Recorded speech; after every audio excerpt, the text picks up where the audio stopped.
Yep, hi. So a quick look around my 1957 VW Oval, which is currently for sale.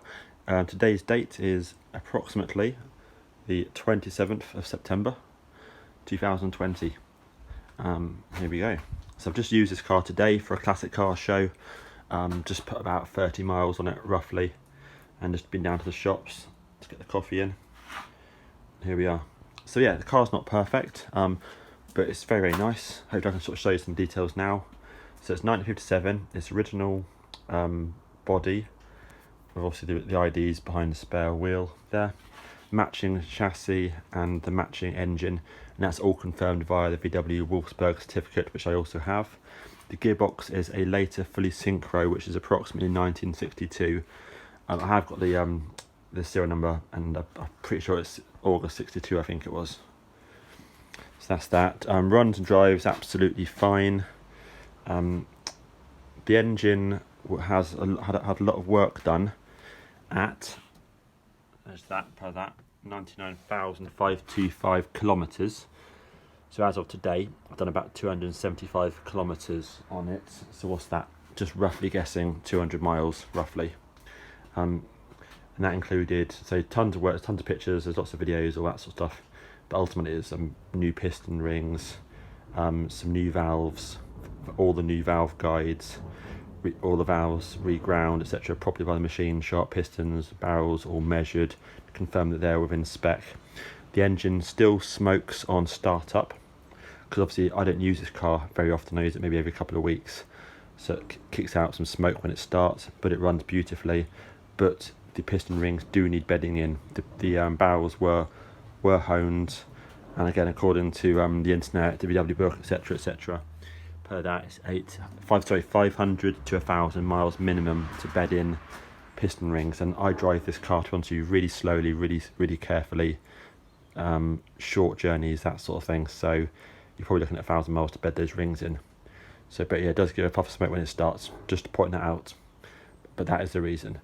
But yeah, so had a lot of work done. It drives beautifully, does not stall, it idles absolutely spot on, accelerates perfect, normal VW sound, etc. on the engine. Just unlock this, all this stuff here works, all the spring, all the locking mechanisms work. The engine's hot at the moment, so I've just been using it. It's all been re-powder coated in there, and like I said to you, original engine there. Been cleaned up, obviously, as you can clearly see. It runs absolutely spot on. It's still 6 volts. It's got battery. I got, so the battery is about a year and a half old. Holds charge, absolutely no issues. I can literally leave this car for a couple of weeks, 2 to 3 weeks, and the thing will start absolutely instantly on the money. I fitted new tyres 2 weekends ago, so I just put about 20 miles roughly today, and maybe sort of 5, 6, 7 miles on it when I went and collected it. So you're talking sort of maximum 30 miles on those brand new tyres there. I went for 165s because they're taller in profile and more suit the look rather than 155s. Underneath the bonnet, you've got the Eberspacher heater.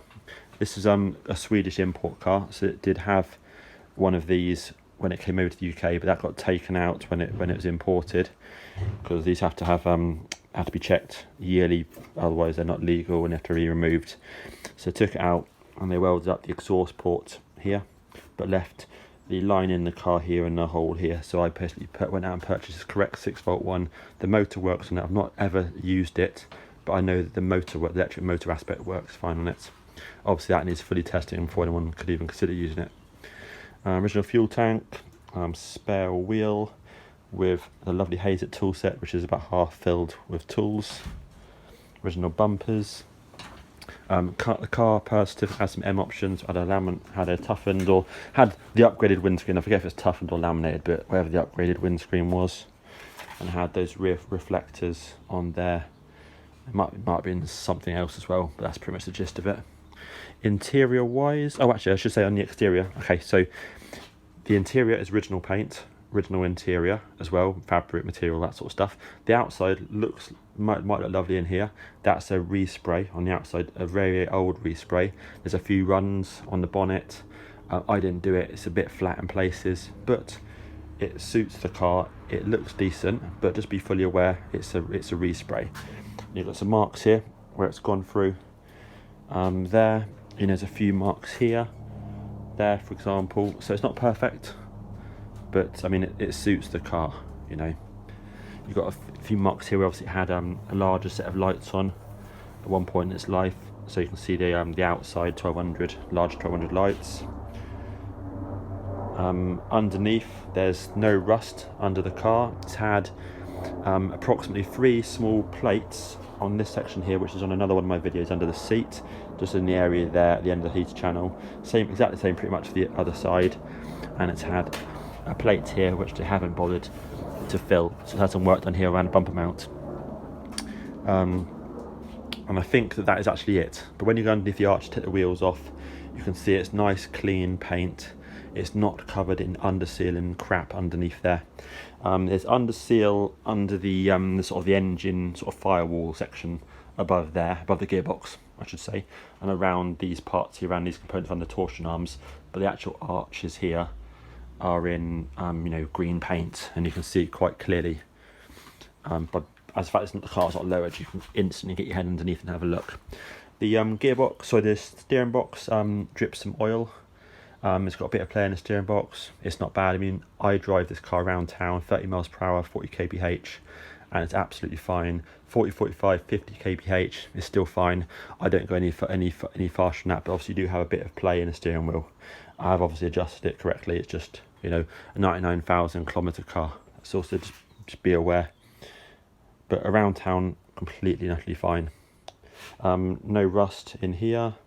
Got the jack here, a nice little basket, wire and loom cover. I have upgraded the fuse box, the 4 fuse box here, because I was finding that even though it's mint and clean, all that sort of stuff, that it wasn't powering the semaphores quite correctly.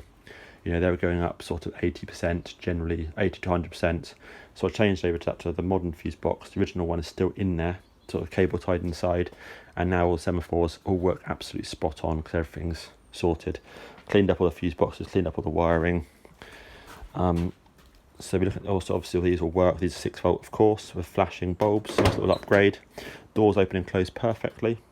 Original door cards, water stained. I've tried to clean it as best I can clean it. They're pretty delicate. I fitted seat belts, 2 pointers in the front and 3 points in the back. Obviously these don't have locks on them, being an early car. It should have no seat belts, but obviously I fitted them with plates on the other side. 3 pointers in the back so the kids can, so I'd feel vaguely comfortable the kids are fine. A great part is the interior. Obviously it looks dirty and old, it is, but it's original. It's water stained, it's marked, it's old, but it's all there. Interior lights, 6 volt, all works spot on. Original floor mats here, Wolfsburg West floor mats here and here. Original tunnel mats. Lovely original VW shift lock with came with 1 key. I've got another key cut. Original heater channels in there, and the original sort of scuff. Original, sort of Swedish, old sort of scuff guards, roller pedal. Obviously that's part of the Ebba Spasher. All this sort of stuff works. I've never used the water squirter. Never used that. It's got a radio in there which doesn't work. The reason it doesn't work is 12 volts. Not sure why it's in there, but Swedish personnel to put it in there at some point. Maybe they had an additional battery in there, but that's a 12 volter. So, but don't care. I never used it. Glove box is all there. Got the manual here. And say just some details here. The valves and the guides and the rings and honed. It's got an original running board on this side and a reproduction on the other side, and I have got another reproduction to go on this side, because you can sort of see it's solid, but it's a bit scabby underneath. But I can absolutely confirm that all the mounting bolts are all spot on, because I've taken these running boards off. All the mounting bolts holes are all there, no damage, so no problem at all. Good W lid. And again, you can sort of see the you can sort of see the paint. So it looks really good, but it's not perfect. Simple. Got all the chrome trim around here. I've got some new chrome trim as well, because this piece here is a new piece that I fitted into the original seal because it was missing for some unknown reason. And the front windscreen's had a new seal in and a new piece of chrome trim as well, because it had a plain piece in there. Original hubcaps, lights all work. That's the new running board with using I clipped on the old trim so it matched. All this stuff here works. This does not come with it. Thermador car cooler. Obviously everything's sale, but it doesn't come with it. Roof rack, which is absolutely sweet. That doesn't come with it, but that's cool. New old stock window wiper motor. I say approximately a year, 14-15 months ago. So the window wipers work, self-park, absolutely spot on, and they clear the windscreen. But I've only used it in the rain about sort of twice. Underneath, original floor pans. You can clearly get underneath there and see the state. You know, they're black, bit of underseal on from factory still in a few places, but otherwise, you know, you can see underneath there's no rust. The previous UK owner put in the heater channel bases, so they unbolted the car, lifted up a little bit, cut out the heater channel bases, put new ones in, and then finished the job off with stainless steel bolts and stainless steel, you know, the large 1.5-inch square washers. That's, yeah, and so you have got a reserve tap. I've never used it, but it's in there and it turns. And I said cold carpets. So this piece here is mothballed. This piece over here, which is obviously missing right now in this video, I've sent that piece there off along with a template for these side pieces, and that one there. So basically to get those two plus these two, get them remade in a similar fabric, so at least it looks better. I didn't want to do the whole set because that all looks fine, you know, and I kind of don't want to get rid of anything original if I have to. So those pieces will go with the car, obviously, but we'll have 4 new pieces in, which hopefully should make it look a lot nicer. You can get this material, but obviously that's going to require some skill and money for you to pay someone to stitch in this correct material. The seat here is nice. Rear seats are good. This seat here is still underneath there, but it's completely destroyed. Same for the base. For this one, it's completely sort of destroyed. Well used. It's still there, but it's well used. This part here is actually all right around the side. And I see that's still there. So it all closes spot on. The catch on that side is broken, very sort of minor. But what I do with the swamp cooler is I've have it forward slightly so you can't open the window. But once you know where I park this, if I go out shopping, I park it in clear sight. You know, no one's going to steal it. You know, you've got the gear shift lock there. It'd be unlikely for someone to nick it. But yeah, everything works. Bonnet closes, doors are good. So the car steers. It's very comfortable over speed humps. No problem at all. All the lights work, semaphores, everything works. And I say you've got interior, original interior paint, original interior, all the matching numbers apart from the gearbox. Obviously the only bad thing really about this car is the steering box is a bit worn. So it's a job to do in the future. It's completely and utterly fine around town, no problems there. But if you were to be doing lots of motorway driving, I would recommend getting that done. I also went to get the tracking done, and all the tracking people couldn't do it. So we had to do this using the string method, because they couldn't able to put it into their computer, etc. So people just could not do the tracking at 3 garages that I tried. Also because the tyres are so thin as well. So that's done by using the old-fashioned string method of the back wheels. But say around town, up to sort of 50-60 kph, completely fine. And I say, I don't want to waste anyone's time. I don't want people wasting my time. You know, the respray is old on the outside. You know, it's got a couple of little runs here. You know, some marks through to the primer. You know, but that's what it is. You know, but it looks cool. It turns heads. It's standard. It drives very, very nice.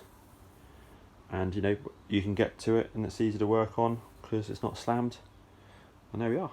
And I say it's a 57 oval with almost all matching numbers apart from the gearbox. Original interior. I mean, look at that. All operates beautiful. And so once this carpets are in there, it's nice. So it comes with a gear shifter, of course. The roof rack, heater. It can also come with the hazette. But it won't come with the swamp cooler. So I've had that too long. Or the Pepsi cooler, because that's all my stuff there. And there we are. And I say obviously it smokes on startup, yeah, but it runs beautifully. You know, obviously I've used it again a minute ago, you know, 3 times today, and also it won't smoke now. It's only where obviously the oil sits and it goes past the rings, but it obviously needs bedding in, you know, and it's a simple fact that you do need to put on there, you know, another 600-700 miles on there for those rings to bed in. Okay, well anyway, I hope that's of interest, and there is the car. Thank you very much, cheers. So it's located in Bournemouth, Dorset. It can be shipped globally from the port of Southampton if you organise it.